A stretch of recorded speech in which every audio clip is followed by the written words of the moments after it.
안녕하세요.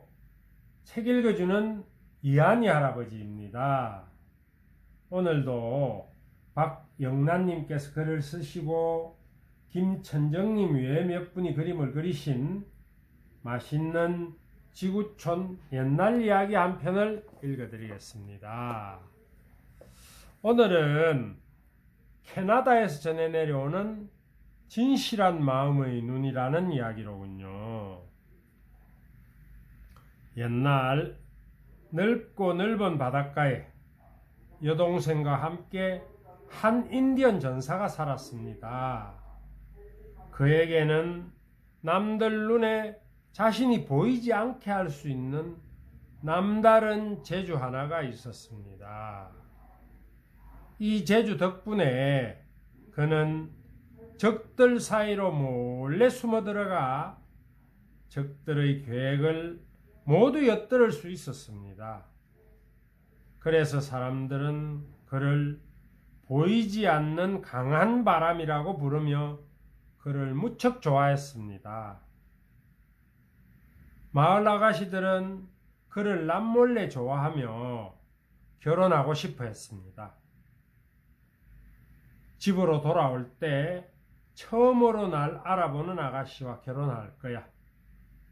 어느 날 보이지 않는 강한 바람이 여동생에게 말했습니다. 이 말을 전해들은 많은 아가씨들이 그를 보려고 바닷가로 몰려왔습니다. 보이지 않는 강한 바람은 몰려든 많은 아가씨들 가운데 누가 진실한 사람인지 알 수 없었습니다. 그래서 한 가지 꾀를 냈습니다. 날마다 날이 저물고 내가 돌아올 때 아가씨 한 명과 바닷가를 걸어라. 그런 다음 아가씨에게 내가 보이냐고 물어봐라. 알겠지? 다른 사람과 달리 여동생은 늘 오빠의 모습을 볼 수 있었습니다. 여동생은 오빠의 부탁대로 했습니다. 우리 오빠가 보이시나요? 여동생 말에 모든 아가씨들이 보인다고 대답했습니다. 대답을 들은 여동생이 다시 물었습니다. 오빠가 끌고 오는 썰매에는 무엇이 실렸나요?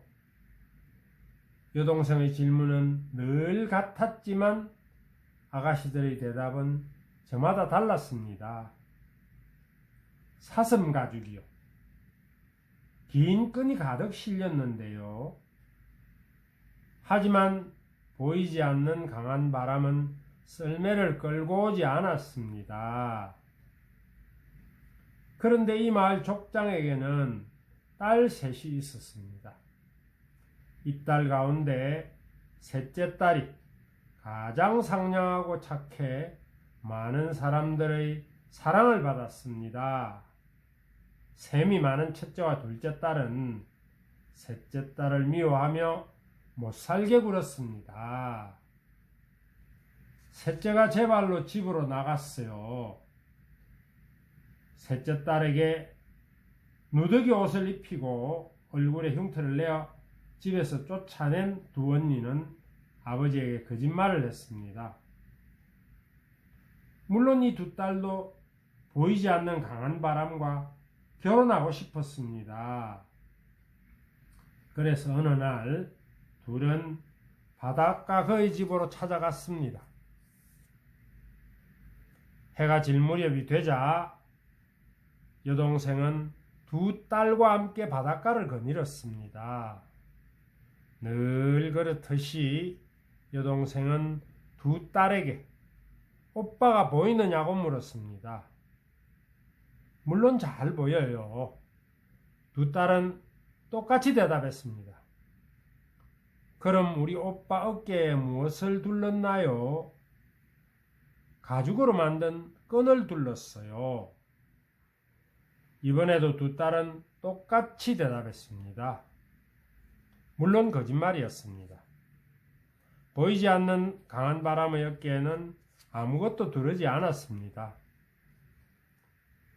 며칠 뒤 집에서 또 쫓겨나 이리저리 떠돌던 셋째 딸이 보이지 않는 강한 바람을 찾아가야겠다고 생각했습니다. 셋째 딸은 몸을 말끔히 씻고 그의 집으로 갔습니다. 여동생은 셋째 딸을 반갑게 맞이했습니다. 저녁 무렵이 되자 여동생은 셋째 딸을 데리고 바닷가로 나갔습니다. 우리 오빠가 보이시나요? 아니요, 보이지 않아요. 셋째 딸 대답에 여동생과 보이지 않는 바람은 깜짝 놀랐습니다. 지금까지 진실을 말한 아가씨는 없었거든요. 보이지 않는 바람은 있는 그대로 말하는 셋째 딸이 마음에 들었습니다. 이런 아가씨라면 평생 사랑해도 되겠다는 생각이 들었습니다. 이제는 우리 오빠가 보이시나요? 여동생이 다시 묻자 그제야 셋째 딸이 고개를 끄덕였습니다. 썰매에 무엇을 싣고 오나요? 무지개입니다. 셋째 딸 대답에 여동생은 더욱 많이 놀랐습니다. 어깨에는 무엇을 둘렀나요? 은하수입니다. 여동생은 셋째 딸이 첫 물음에서 진실을 말했으니 오빠가 모습을 드러냈을 거라고 생각했습니다. 보이지 않는 강한 바람과 여동생은 셋째 딸을 집으로 데려가 정성껏 씻겨주었습니다. 그러자 얼굴의 흉터가 깨끗이 사라지면서 예쁘고 고운 본래 모습이 나타났습니다.